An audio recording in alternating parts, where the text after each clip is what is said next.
নমস্কার, বেঙ্গল এক্সপ্রেস নিয়ে আপনাদের সাথে রয়েছে আমি তৃপ্তি। শুরুতেই যে খবরের দিকে নজর রাখবো, পঞ্চায়েত ভোটের নির্ঘণ্ট ঘোষণা হতেই রাজ্যের বিভিন্ন ব্লকে মনোনয়নপত্র জমা দেওয়া শুরু হয়েছে। শাসক ও বিরোধী দলের প্রতিনিধিরা ইতিমধ্যেই মনোনয়নপত্র তুলতে পৌঁছে যাচ্ছেন বিডিও অফিসে, কিন্তু সেখানে গিয়ে বিরোধী প্রার্থীদের হয়রানির শিকার হতে হচ্ছে বলে অভিযোগ বিরোধীদের। মনোনয়ন জমা দেওয়াকে কেন্দ্র করে উত্তপ্ত রাজ্যের একাধিক জায়গা। টাকা নিয়ে প্রার্থী দেওয়ারও অভিযোগ রয়েছে শাসক দলের বিরুদ্ধে। দফায় দফায় চলছে অশান্তি।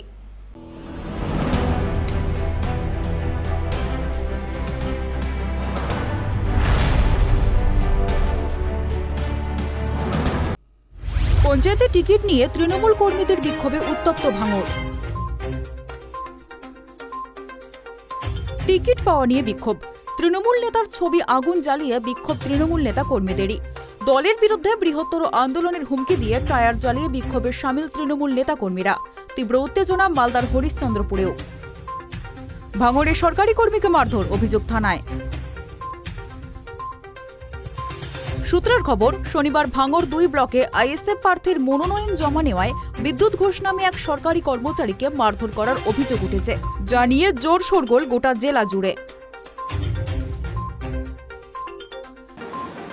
সেটা হলো আমি গিয়েছিলাম, কারণ আমাদের প্রার্থী, যেহেতু কাজ চলছে, প্রার্থীর ফর্ম তুলতে গেছিলাম। বিডিও সাহেবকে ফোন করে গেছিলাম, তারপর বিডিও সাহেবের নাম্বার দিয়ে আমি কল করে ঢুকেছিলাম। জয়েন্ট বিডিওর সঙ্গে কথা বলে আমি কল করেই ঢুকেছিলাম। ঢোকার পরে আমি এখন ফর্মগুলো নিয়ে বেরিয়ে এসেছিলাম। তো বেরিয়ে আসার পরে নাকি ওখানে বলছে ধর সাইনকে ধর এরকম কিছু করলাম। এটা আমার সামনে না, আমার পিছনে। আমি তখন রাস্তায় চলে এসেছি। চলে আসার পরে শুনলাম আপনাদের মুখেও শুনছি যে ওখানে আমাদের একটা সরকারি আধিকারিককে তৃণমূলরা ভীষণভাবে মারে। কেন তানাকে বলছে যে তুই সাইনকে কেন ফর্মটা দিয়েছিস। তবে এটা আমি কখনো আশা করি না। এটা গণতন্ত্র দেশ, অবশ্যই তৃণমূল ভাইরাও লড়বে, আইএসএফের ভাইরাও লড়বে, বিজেপির ভাইরাও লড়বে, সিপিএমের ভাইরাও লড়বে। তো এই ক্ষেত্রে একটা আধিকারিককে মেরেছে, আমি যারা মেরেছে তাদেরকে আমি ধিক্কার জানাই, নিন্দা জানি। কেন এটা কখনো শোভা পায় না। কারণ এটা আমি এখনও এটাই বলি যে যারা এই ধরনের কাজটা করেছে অন্যায় কাজ করেছে। তবে আমি বিশেষ করে বিডিও সাহেবকে বলবো এবং কাশীপুর থানা পুলিশ প্রশাসনকে বলবো, এই ধরনের আশা ভাঙড়ের মানুষ কখনো চায় না। যদি আজকের একটা আধিকারিককে মারে, সাধারণ মানুষকে মারতে কতক্ষণ। আমরা এই বিষয়টা নিয়ে আমরা হাইকমান্ডকে জানাবো। অবশ্যই তিনি আমাদের বিধায়ককে জানাবো, তিনি যতটুকু আইনি সাহায্যে যাটুকু করা সেটুকু করবে। রাজারহাট ব্লকে বাড়ল ভোটার সংখ্যা। আসন্ন পঞ্চায়েত নির্বাচনে রাজারহাট ব্লকের 5টি পঞ্চায়েতে ভোটার সংখ্যা বেড়েছে বলে জানা যাচ্ছে। পুরুষ, মহিলা ও তৃতীয় লিঙ্গ মিলিয়ে এবারে রাজারহাটের 5টি পঞ্চায়েতের মোট ভোটার সংখ্যা 1,66,744। এর মধ্যে পুরুষ ভোটারের সংখ্যা 85,052টি, মহিলা ভোটারের সংখ্যা 81,687টি, তৃতীয় লিঙ্গে 5 জন। বাঁকুড়ার বিভিন্ন গ্রামে রুট মার্চ পুলিশের। মনোনয়ন প্রক্রিয়া শান্তিপূর্ণ করতে মাঠে নামল মেজিয়া থানার পুলিশ। মেজিয়া থানার অর্ধগ্রাম গ্রাম পঞ্চায়েত এলাকার লালবাজার, মোহনা, ভুলুই, যুগিবাগ ও কালিকাপুর সহ বিভিন্ন গ্রামে রুট মার্চ করছে পুলিশ। মনোনয়ন কাণ্ডে ডোমকলে গ্রেপ্তার 17। ডোমকলে মনোনয়নপত্র জমা দেওয়াকে কেন্দ্র করে সংঘর্ষের ঘটনায় গ্রেপ্তার 17। এদিন ধৃতদের বহরমপুরের মুর্শিদাবাদ জেলা আদালতে তোলা হবে। বামেদের প্রার্থী তালিকা প্রকাশ। পঞ্চায়েত ভোটকে মাথায় রেখে আসরে নেমে পড়েছে বামফ্রন্ট। এরই মধ্যে দক্ষিণ 24 পরগনা জেলার সিপিআইএমের জেলা সম্পাদক শ্রমিক লাহিড়ী বারুইপুর দলের জেলা কার্যালয়ে সাংবাদিক বৈঠক করলেন। পঞ্চায়েত ভোটে দক্ষিণ 24 পরগনা জেলা পরিষদের 52টি আসনে প্রথম পর্যায়ে বামফ্রন্ট প্রার্থীর নামও ঘোষণা করে দিলেন। দিনহাটার গুলিকাণ্ড অস্বীকার পুলিশের। দিনহাটায় গুলি চলার অভিযোগ উঠলেও পুলিশ গুলি চলার বিষয়টি অস্বীকার করেছে। আহত ব্যক্তিকে শনিবার রাতেই দিনহাটা হাসপাতালে ভর্তি করা হয়। উত্তরবঙ্গ উন্নয়ন মন্ত্রী উদয়ন গুহ অবশ্যই বিষয়টিকে 2 ব্যক্তির নিজেদের ঝামেলা বলে জানিয়েছেন। পঞ্চায়েত নির্বাচনের প্রার্থী হওয়া নিয়েই বিরোধের জেরে শনিবার রাতে উত্তপ্ত হয়ে উঠেছিল সিতাই বিধানসভা কেন্দ্রের অন্তর্গত হাজির বাজার এলাকা। চলে গুলি, ফাটে বোমা, ভাঙচুর করা হয় দোকান। জখম হন লিপ্টন হক নামে এক তৃণমূল কর্মী। গুরুতর জখম অবস্থায় বর্তমানে কোচবিহারের এক বেসরকারি হাসপাতালে চিকিৎসাধীন। জানা গিয়েছে, ওকরাবাড়ি গ্রাম পঞ্চায়েতের হাজির বাজারে 253 নম্বর বুথে কে প্রার্থী হবে এই নিয়েই বাধে বিরোধ, আর যার জেরেই এই গন্ডগোল। শনিবার রাতের পর রবিবার সকালে ওই এলাকার বাসিন্দাদের মধ্যে ক্ষোভ দেখা যায়। একাংশের অভিযোগ, টাকার বিনিময়ে টিকিট দেয়া হয়েছে, আর যার জেরে ওই অশান্তির ঘটনা ঘটে। যদিও অভিযোগ অস্বীকার করেছেন তৃণমূল নেতারা। গতকালের পর এখনও উত্তপ্ত হয়ে রয়েছে দিনহাটার ওকরাবাড়ি গ্রাম পঞ্চায়েতের হাজির বাজার এলাকা। গতকাল ওই এলাকায় প্রার্থীপদ নিয়ে দুপক্ষের মধ্যে সংঘর্ষের ঘটনা ঘটে। সংঘর্ষের ঘটনার ফলে আহত হন লিপ্টন হক নামে এক তৃণমূল কর্মী। বর্তমানে দিনহাটা মহকুমা হাসপাতালে চিকিৎসাধীন রয়েছেন। লিপ্টনের পরিবারের অভিযোগ, রুহুল আমিনের অনুগামীরা এলাকায় বোমাবাজি করার পাশাপাশি গুলি চালানোর ঘটনা ও ভাঙচুর করে। এই ঘটনাতে আহত হয়েছেন লিপ্টন হক। লিপ্টনের গুলি লেগেছে বলেও দাবি করে পরিবার। যদিও পুলিশ প্রশাসনের পক্ষ থেকে গুলি চালানোর ঘটনাকে সরাসরি অস্বীকার করা হয়েছে। এখানে ঘটনার প্রকৃত অর্থ হচ্ছে আমাদের কাউরাই 253 আর 252 পাঠ, এই দুটো পাঠে কেন্দ্র করেই আর কি ঘটনার সূত্রপাত। আমরা গতকালকে আমরা বাজারে আসি। বাজারে আসার পরে শুনতে পাই দল নাকি রুহুল আমিন হককে 252 পাঠের প্রার্থী সিলেক্ট করেছে। মানে ও আর কি শুনেছে, ও শোনার পরে দলের এই দল যে ওকে সিদ্ধান্ত দিয়েছে, এই সিদ্ধান্তটাকে ওর নাকি নামঞ্জুর হয়েছে। ও 253 পাঠে দাঁড়াতে চায়। ওর প্রকৃত বাড়ি হচ্ছে 251 পাঠ, আর ও ভোটার হচ্ছে 252 পাঠের। 252 পাঠের ভোটার হওয়ার সত্ত্বেও ও 253 পাঠে এসে দাঁড়াতে চায়। কিন্তু 253 পাঠে সাধারণ মানুষ ওকে মেনে নিচ্ছে না। এই কারণেই ও দৈর্ঘ্য 20-15 বছর আগে থেকেই দিল্লিতে থাকে, আর কি বাইরে থাকে। একসময় ও এই বাজারে থাকতো, বাজার থেকে বিভিন্ন ধরনের লোকের কাছ থেকে পয়সা উঠাই নিয়ে বাড়ি থেকে পালিয়ে যায়। ঘটনায় অভিযোগ অস্বীকার করেছেন রুহুল আমিন।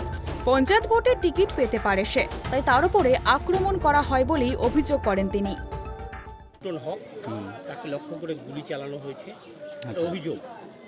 এটা আমি মিথ্যে কথা স্যার। আচ্ছা হ্যাঁ, আপনি কি বলবেন? মানে আপনার বিরুদ্ধে অভিযোগটা করেছে, আপনি কি বলবেন? স্যার এটা সারাসার মিথ্যে ঘটনা। কালকে এই যে বাবলা হকের উস্কানিতে যখন শুনেছে রুহুল আমিন মিয়ার টিকিট হয়ে গেছে, এই বাবলা হকটা এমন লোক যেখানে 13 সালে যখন ভোট হয়, সাদা পঞ্চায়েত হয়, তখনও কিন্তু টিএমসি দল করে নেই, নির্দল হয়ে খেলছিল। তারপর যখন বাবলু হক যখন পঞ্চায়েত হয়, তখন কিন্তু ও সেবার এর আগের সালে যুব করে আমাদের দোকানপাট, এই বাজারে কিন্তু আমাদের এই দোকানপাটগুলো বেশি, ও দোকানপাটগুলো ভাঙচুর করে। সে খবরটাও হয়তো সবারই কাছে আসে, কিন্তু বারবার ওর একটাই নীতি যে বিরোধী দল করা। আগের টিএমসি দল আজ অবধি উনি করেননি, না করে এখন টিএমসির উপরে। এবারে যখন শোনে আমার টিকিটটা হয়ে গেছে, তখন ওনারা আর এই বহিরাগত মানব না, ওখানে মানব না, সেখানে মানব না, এই প্রার্থীকে মেনে নেব না, ধরো বেটাকে ফাটাও, বেটাকে মারবো, বেটাকে শেষ করে দেব, এই কথা বলে। ওর ভাই যতগুলো আছে সম্পূর্ণ কম করে হলো 30 থেকে 40 জন লোক। আমি একাই থাকি, বাড়ি আমার পুরান বাড়ি ওই দিকে, অনেক দূরে ওই দিকে, আর এর ভাগী গোষ্ঠী হলো এই দিকে। একবারে ওরা লাঠি সোটা নিয়ে আমাকে আক্রমণ করতে আসে, তখন আমি এখান থেকে পালিয়ে যাই। এই বিষয়ে তৃণমূলের জেলা সম্পাদক নূর আলম হোসেন জানান, তৃণমূলের কোনো গোষ্ঠী কোন্দল নেই, মূলত দোকান দখলকে কেন্দ্র করেই ঘটনার সূত্রপাত। কংগ্রেসের কোনো গোষ্ঠী কোন্দল নেই আপাতত। আপনারা জানেন, এটা সাংবাদিকরা বিভিন্ন সময় আগে যেরকম করে খবর করতো, আজকের তারিখে দিনাটা সাব ডিভিশন জুড়ে, বিশেষ করে সিতাই বিধানসভায় কোনো গোষ্ঠীকন্দল নেই। আর কালকে যে ঘটনাটা ঘটেছে, এটা দোকান দখলকে কেন্দ্র করে হয়েছে, এটা দোকান দখলকে কেন্দ্র করে হয়েছে। সেটার পরবর্তীতে রূপ দেওয়া হয়েছে বিভিন্ন সাংবাদিকের মাধ্যমে, পোর্টাল নিউজে দেখতে পারলাম যেটা ভোটকে কেন্দ্র করে এবং তৃণমূল কংগ্রেসের নামটা উচ্চারিত হয়েছে, কিন্তু প্রকৃতপক্ষে সেটা নয়, এটা দোকান দখলকে কেন্দ্র করে সেই ঘটনাটা ঘটেছে। অন্যদিকে উত্তরবঙ্গের উন্নয়ন মন্ত্রী উদয়ন গুহ বলেন, পঞ্চায়েত ভোটের দলীয় প্রার্থী নিয়ে কোনো সমস্যা নয়, দল এখনো কোনো প্রার্থীর নাম ঘোষণা করেনি। কি বলবেন?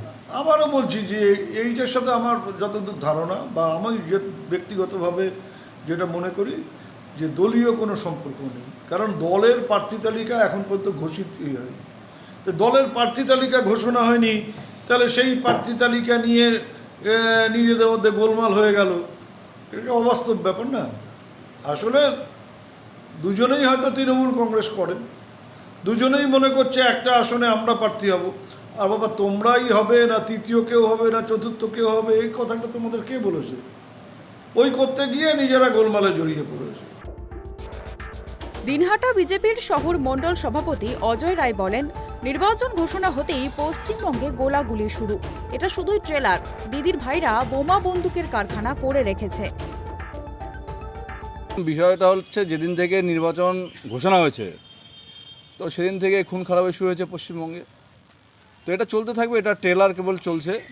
এটা এই সংখ্যাটা কোথায় গিয়ে দাঁড়াবে, কজন খুন হবে, কতগুলো এরকম ঘটনা ঘটবে তার ঠিক ঠিকানা থাকবে না।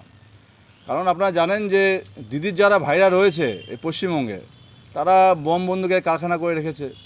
তা সেই বম বন্দুকগুলি কবে খরচা করবে? তো এটা সিজন এসছে, এটা শুরু হয়েছে, এটা চলতে থাকবে। দেখুন, আতঙ্কের পরিবেশ যবের থেকে পশ্চিমবঙ্গে তৃণমূল ক্ষমতা এসছে তবে থেকে পশ্চিমবঙ্গের মানুষ আতঙ্কে রয়েছে। মানুষ এখন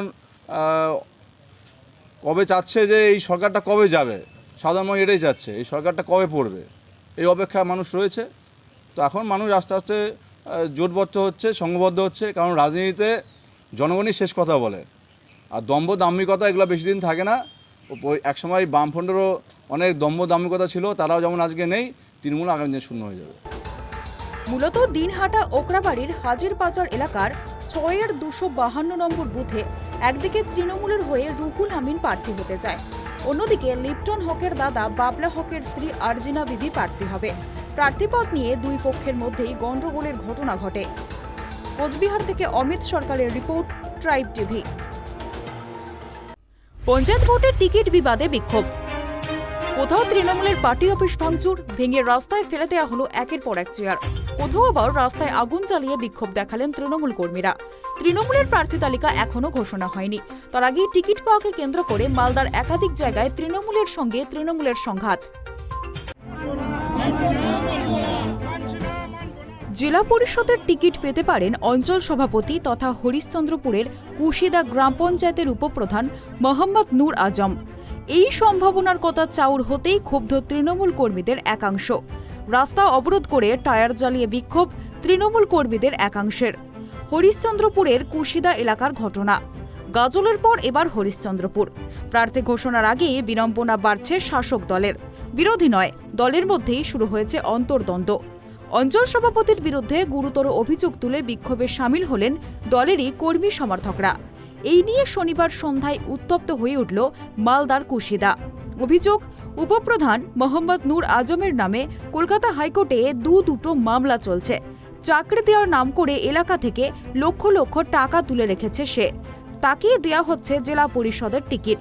তাই এদিন কুশিদাগামী রাজ্য সড়ক অবরোধ করে টায়ার জ্বালিয়ে বিক্ষোভ দেখালেন কুশিদা ও বড়ুই দুই গ্রাম পঞ্চায়েত এলাকার তৃণমূল কংগ্রেসের কর্মী সমর্থকেরা। এদিন সন্ধ্যায় জয় বাংলা স্ট্যান্ডে ঘণ্টাখানেক ধরে চলে বিক্ষোভ।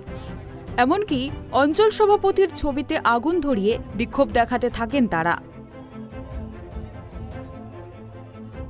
জেলা পরিষদ ক্যান্ডিডেটের দাবিতে রাস্তা অবরোধ করলাম আজকে। আমরা প্রায় 2-3 ঘন্টা আগেই শুনলাম যে এমডি নূর আজম নাকি জেলা পরিষদের ক্যান্ডিডেট হচ্ছে আমাদের। তো ও তো একটা দুর্নীতিবাজ নেতা, ওর নামে 2-3টা কেস চলছে, হাইকোর্টে কেস আছে ওর নামে। ও কীরকম আবার জেলা পরিষদের সদস্য হতে পারে? একদম টাকার লেনদেন আছে, এটার সরাসরি মোটা টাকার লেনদেন আছে। মোদিদের হাত রয়েছে, প্লাস এমএলএর হাত আছে। বিক্ষোভকারীরা অভিযোগ করে বলেন, মোটা অঙ্কের টাকার বিনিময়ে বিধায়ক নিহার রঞ্জন ঘোষ, কুশিদা গ্রাম পঞ্চায়েতের উপপ্রধান তথা অঞ্চল সভাপতি মোহাম্মদ নূর আজমকে দেওয়া হচ্ছে জেলা পরিষদের টিকিট। এই দুর্নীতিগ্রস্ত নেতাকে তারা কখনোই মেনে নেবে না। নূর আজমকে বাদ দিয়ে দল যাকে যোগ্য মনে করে টিকিট দেবে তাকে তারা মেনে নেবে বলে সাফ জানিয়ে দেন। তারা আরও অভিযোগ করে বলেন, নূর আজমের বিরুদ্ধে একাধিক দুর্নীতির অভিযোগ রয়েছে।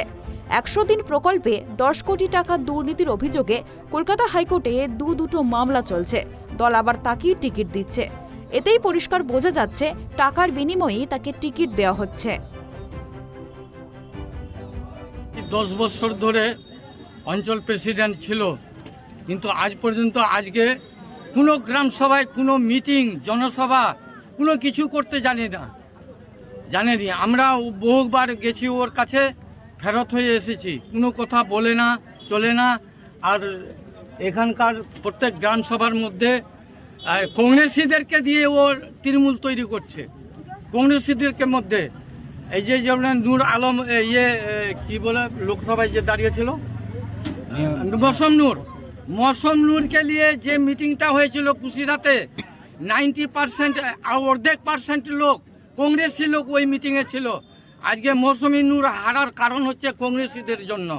আজকেও আবার কংগ্রেসীদেরকে নিয়ে ওরা উঠা বসা সমস্ত কিছু, আমাদের সংগঠনের কাজ, জোট জমির সমস্ত কিছু কাজ ভিতরে থানার উস্কানি করছে। ভাই দুর্নীতিগ্রস্ত আজম।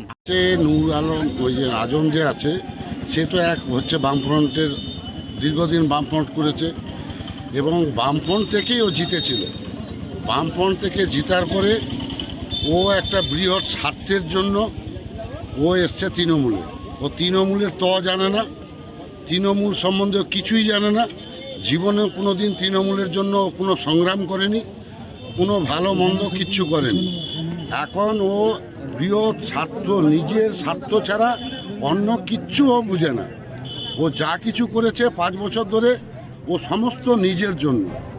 তৃণমূল কংগ্রেসের সর্বভারতীয় সভাপতি অভিষেক ব্যানার্জি যেখানে বারবার বলেছেন দুর্নীতিগ্রস্ত কোনো নেতাকে টিকিট দেওয়া যাবে না, অথচ দলকে বুড়ো আঙুল দেখিয়ে টাকার বিনিময়ে দেওয়া হচ্ছে টিকিট, এমনটাই বিস্ফোরক অভিযোগ উঠেছে দলের মধ্যে। এই বিষয়ে বাম নেতা আরজাউল হক জানিয়েছেন, দল টিকিট না দিলে দলের একাধিক দুর্নীতির কথা প্রকাশ্যে নিয়ে আসতে পারে মোহাম্মদ নূর আজম, তাই তাকে টিকিট দিতে বাধ্য দল। কুশিদা গ্রাম পঞ্চায়েতে যত দুর্নীতি হয়েছে তার বড় একটা অংশ তৃণমূলের নেতাদের বাড়িতে পৌঁছে দিয়েছে এবং টিকিট নেওয়ার নাম করে বড় একটা অংশ পৌঁছে দিয়েছে। আমাদের কাছে বিশেষ সূত্রে যা খবর আছে, এই মুহূর্তে ওকে টিকিট না দিলে ও যা তথ্য ফাঁস করবে তাদের তৃণমূল বলে কোনো দল থাকবে না। সেই কারণে তৃণমূল বাধ্য হয়ে ওকে টিকিট দিচ্ছে।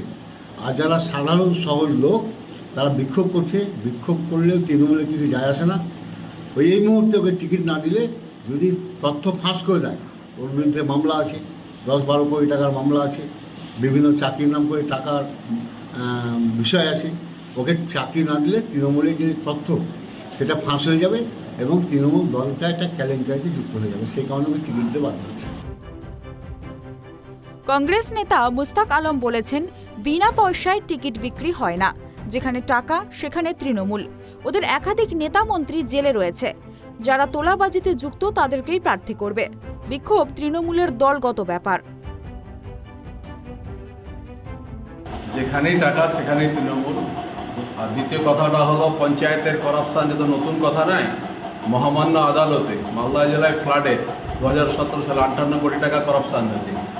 এ নিয়ে পিল 47, পিল 254, পিল 316 এগুলো হয়েছে। তারপরে কুশিদা জীবিতও হয়েছে কোটি কোটি টাকার করাপশানের বিরুদ্ধে। ডিস্ট্রিক্ট ম্যাজিস্ট্রেটেরকেও কন্টেম্পটের নোটিশের উকিল নোটিশ সার্ভ করছে, কারণ কোর্ট একটা অর্ডার দিয়েছিল যে তুমি এটাকে দেখে ব্যবস্থা করো, বাট ডিস্ট্রিক্ট ম্যাজিস্ট্রেট মালদা কোনো কিছু উনি করেনি। এবারে বক্তব্যটা হচ্ছে তৃণমূল পার্টিটা, ওদেরই নেতা মন্ত্রী তো সব জেলে আছে। মুখ্যমন্ত্রী যাদেরকে নিয়ে ঘর সংসার করছিলেন, মানে রাজনীতিটা, তারাই সব ঘরে আছে। কিসের অভিযোগ? এটা আমাদের বক্তব্য নয়, সিবিআই ইডিদের অভিযোগ, তারা কাস্টডিতে আছে। এ বিষয়ে বিধায়ক নিহার রঞ্জন ঘোষের সঙ্গে ফোনে যোগাযোগ করার চেষ্টা করা হলে যোগাযোগ করা সম্ভব হয়নি। হরিশচন্দ্রপুর থেকে রুহুল আমিনের রিপোর্ট, ট্রাইব টিভি। মুর্শিদাবাদে গুলিবিদ্ধ কংগ্রেস নেতার বাড়ি গেলেন অধীর। মুর্শিদাবাদের খড়গ্রামে মনোনয়ন সন্ত্রাসের বলি কংগ্রেস কর্মী ফুলচাঁদ শেখ। নিহত কর্মীর বাড়িতে গেলেন অধীর চৌধুরী। প্রদেশ কংগ্রেস সভাপতির সামনে কান্নায় ভেঙে পড়ল গোটা পরিবার। পাশে থাকা ও ন্যায় বিচারের জন্য লড়াই চালিয়ে যাওয়ার আশ্বাস বহরমপুরের কংগ্রেস সাংসদের। কথা নয়, কিন্তু এই ভোটকে কেন্দ্র করে ভোট শুরু হবার আগে এই নৃশংস খুন, এই পাশবিক খুন সারা বাংলার মানুষকে হতচকিত করে দিয়েছে। একটা গরিব পরিবার, তারা পরিযায়ী শ্রমিকের পরিবার, মেহনত করে খায়, বাইরে তারা কাজ করতে যায়, একটা গরিব পরিবার, একটা ছোট্ট গরিব, তারা কি এমন বড় তৃণমূলের ক্ষতি করতে পারতো? তারা কি পশ্চিমবঙ্গের মমতা ব্যানার্জিকে ক্ষমতা থেকে উৎখাত করতে পারতো? একটা পরিযায়ী শ্রমিক, সেই পরিবারের উপর এই ধরনের পাশবিক আক্রমণ করার মধ্য দিয়ে তৃণমূলের পার্টির নেতারা কি বার্তা দিচ্ছেন? একটা গরিব পরিবারকে শুধু খুন করাই নয়, তাদের ঘরে যে বাসনপত্র ছিল সেগুলো পর্যন্ত লুট করে নিয়ে গেছে। একটা গরিব পরিবার শুধু নয়, এই গোটা এলাকাটাই বিদ্যুতের লাইন কেটে দেওয়া হয়েছে, গরু ছাগল গবাদি পশুর লেজ পর্যন্ত কেটে দিয়েছে। এ তো মধ্যযুগীয় অত্যাচারের নিদর্শন পাচ্ছি আমরা, যে মানুষকে বিদ্যুৎ দেব না, জল দেব না, গবাদি পশু তাপ পুষতে দেব না, আবার পরিযায়ী শ্রমিক তাকেও খুন করব। ছোট ছোট বাচ্চা দুটো কোলে বসা, যে বাচ্চা মেয়েটার, তারা জানে না তাদের বাবা খুন হয়ে গেছে। তো এই পাশবিকতার কি কোনো প্রয়োজন ছিল দিদি ভাই? যদি বাংলায় পঞ্চায়েত নির্বাচন লুট করে দখল করার অভিপ্রায় থাকতো আপনার, তাহলে বন্ধ করে দেন পঞ্চায়েত নির্বাচন। আমরা পঞ্চায়েত নির্বাচনে অংশগ্রহণ করতে চাই, কারণ এটা গণতান্ত্রিক অধিকার। আপনি যদি মনে করতেন যে গণতান্ত্রিক অধিকার বাংলার মানুষকে দেওয়া ঠিক হবে না, আপনি পঞ্চায়েত নির্বাচন বন্ধ করে দিতে পারতেন। অভিষেক বন্দ্যোপাধ্যায়, কিন্তু পঞ্চায়েত নির্বাচনের নামে এই বাংলার গরিব পরিবারের উপরে এই পাশবিক আক্রমণ কেন হলো? এই পাশবিক হত্যা কেন হলো? তার জবাব কারা দেবে? একবারও বাংলার মুখ্যমন্ত্রী বা বাংলার খোকাবাবুদের মুখ থেকে এই পাশবিক অত্যাচারের কোনো কাহিনী আমরা শুনতে পাবো? নির্বাচন যায় আসে, মানুষের প্রাণ যায় আসা করা চলবে না। একটা নির্বাচন বড় কথা না, এইভাবে মানুষের উপরে আক্রমণ, সেটা পাশবিক আক্রমণ, এইভাবে খুন। কালকে আমি হসপিটালে গেছিলাম, একটা বয়স্ক মহিলার পর্যন্ত হাতের অর্ধেকটা কেটে দেওয়া হয়েছে। অভিষেকের সফর ঘিরে উত্তেজনা ঠাকুরনগরে। উত্তপ্ত মতুয়াগড়ে অভিষেক বন্দ্যোপাধ্যায়। ঠাকুরনগরে অভিষেকের সফর ঘিরে উত্তেজনা। মন্দির বন্ধে ঠাকুরনগরে তুমুল উত্তেজনা। মূল মন্দিরে পৌঁছাতে পারলেন না অভিষেক। তৃণমূল কর্মীদের ঢুকতে বাধা। কালো পতাকা। মতুয়াদের নাট মন্দিরে পুলিশ কেন? প্রশ্ন শান্তনু ঠাকুরের। রাজনৈতিক উত্তাপে তপ্ত উত্তর 24 পরগনার ঠাকুরনগর। রবিবার তৃণমূলের সর্বভারতীয় সাধারণ সম্পাদক অভিষেক বন্দ্যোপাধ্যায় মতুয়া ঠাকুরবাড়িতে গিয়েছেন। তৃণমূলের নবজুয়ার কর্মসূচিতেই সেখানে গিয়েছেন তিনি। তার আগমন ঘিরে রবিবার সকাল থেকেই বিক্ষোভ হচ্ছে ঠাকুরনগরে। সেই বিক্ষোভের নেতৃত্ব দিচ্ছেন বিজেপি সাংসদ শান্তনু ঠাকুর। মতুয়া সম্প্রদায়ের বিজেপি বিধায়করাও রয়েছেন সেই বিক্ষোভে। এই বিক্ষোভের মধ্যেই রবিবার 3:30টার পর ঠাকুরবাড়িতে পৌঁছে যান অভিষেক বন্দ্যোপাধ্যায়। ঠাকুরনগরে অভিষেক বন্দ্যোপাধ্যায়ের সফর ঘিরে উত্তেজনা ছড়ায়। তৃণমূলের সর্বভারতীয় সাধারণ সম্পাদক ঠাকুরবাড়ির সফরের আগে নিরাপত্তা ব্যবস্থা খতিয়ে দেখতে উপস্থিত হয় রাজ্য পুলিশ। তা দেখে ছুটে আসেন কেন্দ্রীয় মন্ত্রী তথা বিজেপি সাংসদ ও ঠাকুরবাড়ির সদস্য শান্তনু ঠাকুর। বাড়িতে পুলিশ কেন? অভিষেক কে? প্রশ্ন তোলেন তিনি। অভিযোগ, এরপর রাজ্য পুলিশের কর্মীদের সরিয়ে দেন শান্তনু। ঠাকুরবাড়িতে ভোটের আগে আসতেই হবে কেন? প্রশ্ন তোলেন তিনি। ধর্ম নিয়ে রাজনীতি করার জন্য শান্তনুকে বিধিয়ে অভিষেক বলেছেন, আমি আজ এসেছি পুজো দিতে। এখানে কেন্দ্রীয় বাহিনীর জওয়ানকে দিয়ে মহিলাদের উপর আক্রমণ করা হয়েছে। ইতিমধ্যেই 4 জন হাসপাতালে ভর্তি হয়েছেন। তুমি আমার সঙ্গে লড়াই করতে পারছো না, মহিলাদের আক্রমণ করছো। আগামী দিনে যারা ধর্মকে সামনে রেখে রাজনীতি করছে তাদের পতন অবধারিত। আমি শান্তনু ঠাকুরকে চ্যালেঞ্জ করছি, এখানে এসে বলুক কোন রাস্তা কোন কল বাকি রয়েছে, আমি নিজে করে দেব। আপনি ধর্মকে সামনে রেখে রাজনীতি করছেন, আপনার ধর্ম আপনার বাড়িতে করুন। ঠাকুরবাড়ি আপনার পৈতৃক সম্পত্তি নয়। বড়মা বীণাপাণি দেবী যতদিন বেঁচে ছিলেন, তিনি যখন অসুস্থ, সব ব্যবস্থা মমতা বন্দ্যোপাধ্যায় করেছে। আজকেও আপনারা জানেন এই নবজোয়ার কর্মসূচিতে আমার রাজনৈতিক যে কর্মসূচি রয়েছে সেটা হাবড়ায় রয়েছে। এখান থেকে প্রায় 20 কিলোমিটার দূরে। আমার এখানে আসার কথা ছিল পুজো দেওয়ার জন্য। সকাল থেকে আমি কি করে ঢুকতে না পারি, জোর জবরদস্তি মন্দিরটাকে ঘিরে রেখে দিয়েছে বিজেপির লোকজনের দিয়ে। আপনারা এই যে দেখছেন এখনো লোকজন রয়েছে, ক্যামেরাটা যদি ঘোরান, ওদের 200-250 লোক, আমাদের 5000 লোক রয়েছে। আমি চাইলে গায়ের জোরে ঢুকতে পারি, কিন্তু ঠাকুর বাড়ি গায়ের জোর দেখানোর জায়গা নয়। এখানে এই যে মন্দির, এই যে পুণ্যভূমি, এই যে মতুয়া ধাম, এই যে মন্দির, এটা কারোর পৈতৃক সম্পত্তি নয়, এটা অবাধিত দান। যে কোনো মানুষ, যে কোনো ধর্মের মানুষ এখানে আসতে পারে। এবং গুরুচাঁদ ঠাকুর বা হরিচাঁদ ঠাকুরের যে লড়াই, সে লড়াই বিশেষ করে শিক্ষাকে হাতিয়ার করে সমাজের মধ্যে একটা জাগরণ তৈরি করার যে প্রচেষ্টা, যে অধ্যাবসায়, যে সংযম, যে কৃচ্ছ সাধন, যে ত্যাগ, তিতিক্ষা, পরিশ্রম,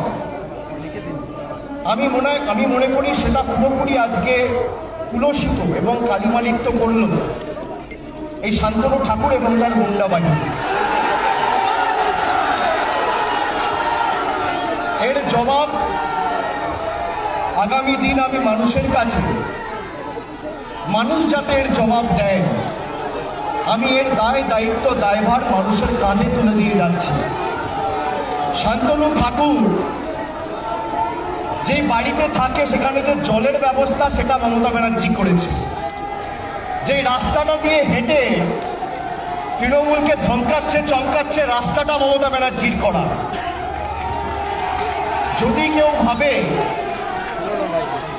যে গুরুচাঁদ ঠাকুর এবং হরিচাঁদ ঠাকুরের লড়াইকে সরিয়ে দিয়ে নিজেকে প্রতিষ্ঠা করব, এই ঠাকুর বাড়ি ওনার পৈতৃক সম্পত্তি নয়। এই ঠাকুর বাড়ি মানুষের আবেগের জায়গা, মানুষের শ্রদ্ধার জায়গা, মানুষের প্রার্থনার জায়গা, এবং ঠাকুর বাড়ি অবারিত দান। আমার চাইলে আমার 5 মিনিট লাগবে, এই লোকজন ভেঙে আমি ঢুকে যাবো ঠাকুর বাড়িতে, কিন্তু আমরা ভেঙে দাও, গুড়িয়ে দাও এর রাজনীতি বিশ্বাস করি না। আপনারা দেখেছেন আমরা বারবার ঝাড়গ্রামে যে ঘটনা ঘটেছিল গড় শালবনীতে, তারপরেও আমার কর্মী সমর্থকদের আমরা বলেছিলাম যে আপনারা সংযত থাকুন, মানুষের উপর ছেড়ে দিন। আমরা ভেঙে দাও, গুড়িয়ে দাও এর রাজনীতি করি না। আমি আজকে এসেছিলাম পুজো দিতে, এখানে সেন্ট্রাল ফোর্সকে দিয়ে, কেন্দ্রীয় বাহিনীর জওয়ানদের দিয়ে মহিলাদের উপর আক্রমণ করা হয়েছে। মহিলাদের উপর আক্রমণ করা হয়েছে।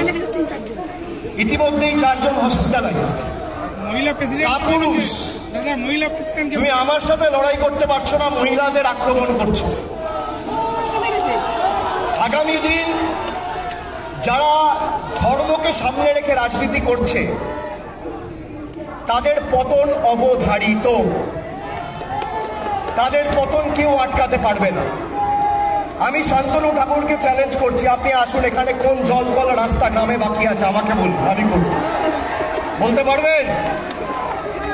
আপনি ধর্মকে সামনে রেখে রাজনীতি করছেন। রবীন্দ্রনাথ ঠাকুরের একটা কথা আছে না, ধর্মের মোহ যারে এসে, ধর্মের বেশে মোহ যারে এসে ধরে, অন্ধ সেজন মারে আর শুধু মরে। আপনি ধর্ম আপনার বাড়িতে করুন, ঠাকুর বাড়ি আপনার পৈতৃক সম্পত্তি নয়। বড় মা যতদিন বেঁচে ছিলেন মীনাপানি দেবী, আপনি যার কৃতদাসত্ব আর তল্পিবাহকতা করছেন, সেই নেতারা একবার খোঁজ পর্যন্ত নেয়নি বড় মার শরীর কেমন রয়েছে। চিকিৎসার ব্যবস্থা মমতা বন্দ্যোপাধ্যায় করেছে, আমাদের সরকার করেছে। অভিষেক শান্তনুর উদ্দেশ্যে আরো বলেন, আমার কোনো রাজনৈতিক কর্মসূচি এখানে ছিল না, আমি পুজো দিতে এসেছি। উনি বলেছেন, আমি চলে যাওয়ার পর ঠাকুর বাড়ি গোবর জল দিয়ে ধোবো। আমি 3 মাস অন্তর আসবো, তুমি পরিষ্কার করো, আমি আবারও আসবো, তোমার দম থাকলে আটকিও। এই যে ঠাকুরনগরকে নতুনভাবে স্টেশন থেকে শুরু করে স্টেশন সংলগ্ন এলাকা থেকে ঠাকুরবাড়ির রাস্তা, আলো নরেন্দ্র মোদী করেনি, অমিত শাহ করেনি, শান্তনু ঠাকুর করেনি, মমতা ব্যানার্জি করেছে। এটা শান্তনু ঠাকুরের জেনে রাখা উচিত। আপনি ধর্মের ভিত্তিতে যদি রাজনীতি করতে চান, 2021-এও যা পরিণাম ভারতীয় জনতা পার্টির হয়েছিল, আমি মানুষকে অনুরোধ করব যে আমার কোনো রাজনৈতিক কর্মসূচি ছিল না, আমি পুজো দিতে এসেছিলাম। যাদের টিভির পর্দায় টাকা নিতে দেখা যায়, যাদের হাতে করমণ্ডল এক্সপ্রেসের 300 জনের রক্ত লেগে আছে, যাদের হাতে কৃষক বিলের কারণে 700 জন কৃষক যারা আত্মহত্যা করেছে তাদের রক্ত লেগে আছে, তারা যখন আসে ঠাকুরবাড়ির মাটি সমৃদ্ধ হয়, আর আমরা যখন আসি ঠাকুরবাড়ির মাটি কলঙ্কিত হয়। উনি বলেছেন আমি চলে যাওয়ার পর ঠাকুরবাড়ির মাটিটা গোবর জল দিয়ে ধোবে। আমি শান্তনু ঠাকুরকে বলবো আমি 3 মাস অন্তর অন্তর ঠাকুরবাড়িতে আসবো, তুমি ঠাকুরবাড়িটা গোবর জল দিয়ে ধোবে।